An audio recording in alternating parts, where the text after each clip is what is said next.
इस कार्यक्रम के पुण्यार्जक हैं श्रीमती आशा देवी, सोहनलाल जी विदावत, पुत्र पीयूष कुमार, पुत्रवधू दीप्ति, पुत्र कुशल कुमार, पुत्रवधू जिनल, पोती जीवनी विदावत, परिवार कुंडा, राजस्थान, मुंबई अंधेरी, जिला उदयपुर। प्यारी प्यारी भव्यात्माओं, लकीरों का खेल बड़ा अजीब खेल है। ये लकीरें यदि हाथ में खिंच जाएं तो किस्मत बन जाती है। लकीरें यदि शरहत पर खिंच जाएं तो सीमाएं बन जाती हैं। लकीरें यदि शरीर पर खिंच जाएं तो खून हो जाती हैं, और लकीरें यदि रिश्तों पर खिंच जाएं तो दीवार बन जाया करती है। ये सच है कि चार दीवार और एक छत,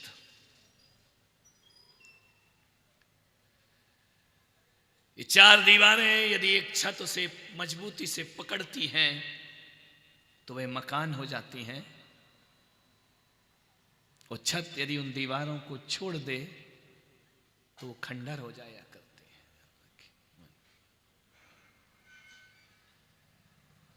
मकान ने कुछ कहा अपने मालिक से। मकान की आवाज सुनना, मकान कहता है कि हम सदियों से खड़े हैं, तुम क्यों बिखर गए। 100 साल एक मकान की आयु होती है। उस 100 साल की आयु में वह मकान कितने परिवारों को बिखरते हुए देखता है। मकान पूछ रहा है कि हम सदियों से खड़े हैं, तुम क्यों बिखर गए। मालिक कुछ ना बोल सका। मकान ने कहा, हम ईंट पत्थरों को मजबूती से पकड़े हैं, इसलिए सदियों से खड़े हैं, और तुम रिश्तों की पतली डोर भी ना पकड़ पाए, इसलिए देखते ही देखते बिखर जाया करते हो। मान्यवर,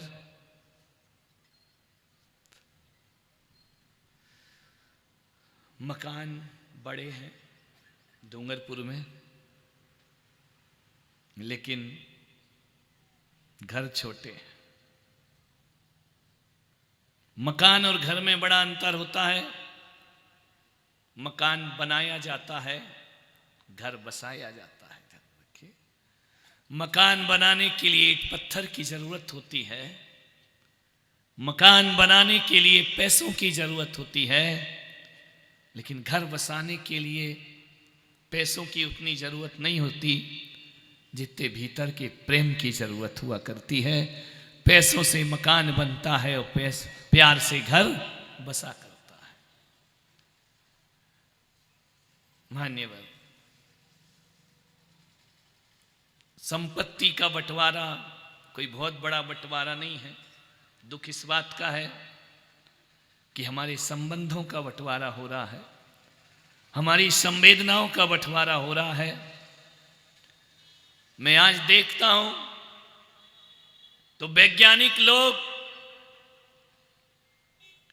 मंगल ग्रह में जीवन ढूंढ रहे हैं,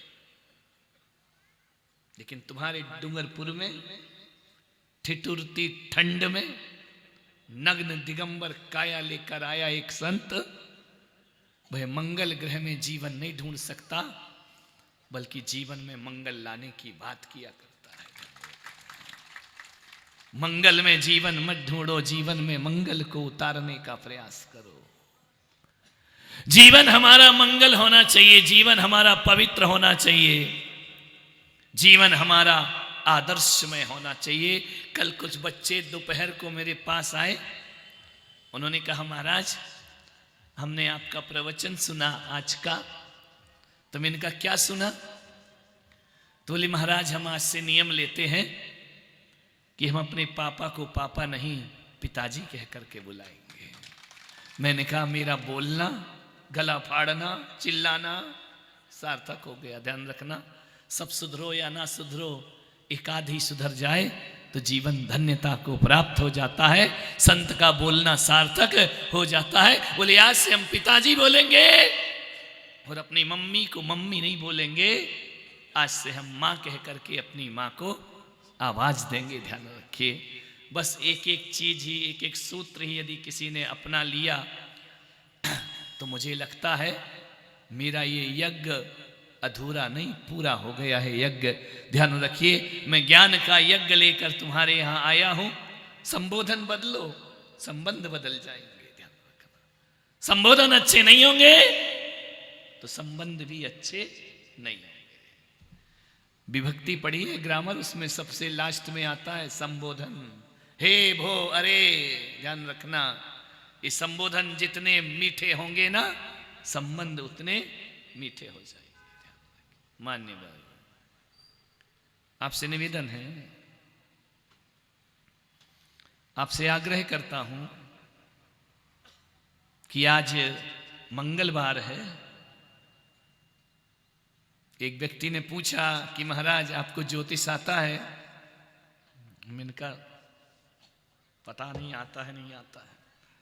आपको वास्तु आता है? मैंने कहा मुझे नहीं पता है। तो बोले एक बात बताओगे? मैंने कहा कि सबसे अच्छा दिन कौन सा होता है?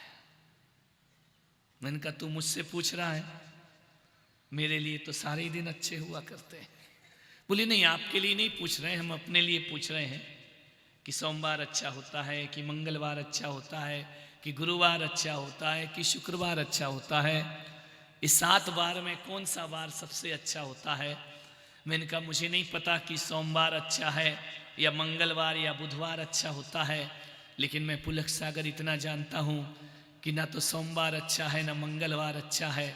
7 वार होते हैं, उसमें एक 8वां वार होता है परिवार। जिसका परिवार अच्छा होता है उसका 7 वार अच्छे हुआ करते हैं। ना रविवार अच्छा है ना सोमवार अच्छा है। एक गृहस्थ के लिए सबसे अच्छा उसका परिवार हुआ करता है। परिवार अच्छा हो गया तो सभी वार अच्छे हैं। मंगलवार भी शुभ है और बुधवार भी शुभ है तो हमारा जीवन, छोटी सी जिंदगी है, कितना आदमी टूटता है, लड़ता है, मनमुटाव करता है, झगड़े करता है, लड़ाइयाँ करता है। लड़ लड़ के ही जिंदगी हमारी खत्म हो जाती है। सबसे अच्छा वार परिवार।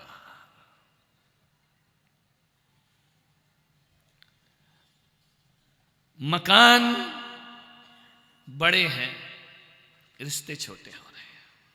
तुम्हारे घरों में मैं आहार वैसे तो जाता नहीं हूं, आहार के लिए दिगंबर संत किसी गृहस्थ के घर में पहुंचता है। हमने देखा है पूरे देश में भ्रमण करके, कोठी हो या झोपड़ी हो, दोनों सूनी सूनी नजर आती हैं। आंखें अपनेपन और प्यार को तरस रही हैं। तुम्हारे ही घर में तुम अपनेपन को खोज रहे हो। तुम्हारे ही घर में तुम्हारी आंखें प्यार तलाश रही हैं। ध्यान रखना, पड़ोस में प्यार तलाशो तो चिंता की बात नहीं, मोहल्ले में प्यार तलाशो तो चिंता की बात नहीं। जब आदमी अपने ही घर में प्यार तलाशता है तो लगता है भारत अपनी संस्कृति को खो चुका है। ध्यान रखिए, भारत अपनी सभ्यता को खो चुका है। आदमी अपने जीवन के एहसास को खो चुका है। मान्यवर, दुआ करने वाले हाथ दीवार उठाने की तैयारी कर रहे हैं। एक 5 मंजिल का मकान, और हमने पूछा इस मकान में कितने लोग रहते हैं? उस आदमी ने कहा हम 2 और हमारे नहीं, उनके भी 2 नहीं, एक जयपुर पढ़ रहा है, एक पूना गया है। ध्यान रखना, हम 2 और हमारा कोई नहीं। मैंने कहा एक बात बताओ, तुम्हारी माँ कहाँ रहती है? बोले छोटे भाई के पास रहती है। मैंने कहा तुम्हारे पास क्यों नहीं रहती है? बोली हमारी पत्नी की हमारी माँ से बनती नहीं है। ध्यान रखिए, हमारे माँ से नहीं बनती है। मैंने कहा विचार करो, जिसने तुम्हें बनाया आज तुम्हारी उनसे नहीं बनती है। इससे बड़ा दुर्भाग्य आदमी के जीवन का और क्या होगा? विचार करिए, रिश्ते कमजोर हो गए हैं आज। मान्यवर, सहनशीलता नहीं है, भावनात्मक संबंधों की हत्या हो रही है। ये मेरा मकान, ये तेरा मकान, ये मेरा परिवार, ये तेरा परिवार। जिस दिन मेरा और तेरा की बातें घर में आ गई, उस दिन समझना तुम्हारे मंदिर जैसे परिवार को टूटने में अब ज्यादा देर लगने वाली नहीं है। ध्यान रखिए। मैं कहता हूं, मुझे नहीं मालूम सम्मेद शिखर जाके, गिरनार जाते, बड़े बड़े तीर्थों के दर्शन करके क्या होता है, मुझे नहीं पता है। लोग वैष्णव देवी की यात्रा करते हैं, क्या होता होगा, कैलाश मानसरोवर की यात्रा करते हैं, क्या होता होगा। मैं तो कहता हूं कि यदि तुमने अपने परिवार को सुख शांति और आनंद में बना लिया तो तुम्हें तीर्थ जाने की जरूरत नहीं। तीर्थ खुद चल के तुम्हारे घर में पहुंच जाया करता है। तीर्थ तुम्हारा घर में खुद चल करके आएगा, तुम्हें किसी तीर्थ में जाने की जरूरत नहीं हुआ करती है। घर को संभालो, ध्यान रखना। शरीर बहुत संभाल लिया, बहुत जिम चले गए, बहुत ब्यूटी पार्लर चले गए, बहुत शरीर को सजा धजा लिया। औरतें तो औरतें, अब तो आदमियों की भी ब्यूटी पार्लर शुरू हो गए, ध्यान रखना। एक जगह लिखा था जेंट्स ब्यूटी पार्लर, इनका कमाल हो गया। आदमी को भी सजने संवरने की जरूरत हो गई है। नहीं, ये सजें तो ठीक है, ये सजना के लिए सजती हैं, ये सजना काहे के लिए सजते हैं, ध्यान रखना, विचार करिए।